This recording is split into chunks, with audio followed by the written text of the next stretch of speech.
पता नहीं तूने पूछा पवन सिंह है कौन, सुनेगा सब बात तेरा हो जाएगा मौन। तो बेटा ही पूछा बाबा आप अब कौन, मेरा जवाब सुन के तोतला, तू हक्का बक्का। तूने बाप माना जिसको वो तो निकल गया छक्का। पवन सिंह ही है तेरे बाप और तू है उनका बच्चा।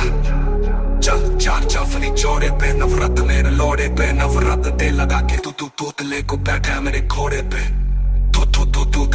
तू तेरे मुंह में आके मैं मुत्तू मुत्तू। मेरा गाना सुन के तोतले के पैंट में हुआ सुसु।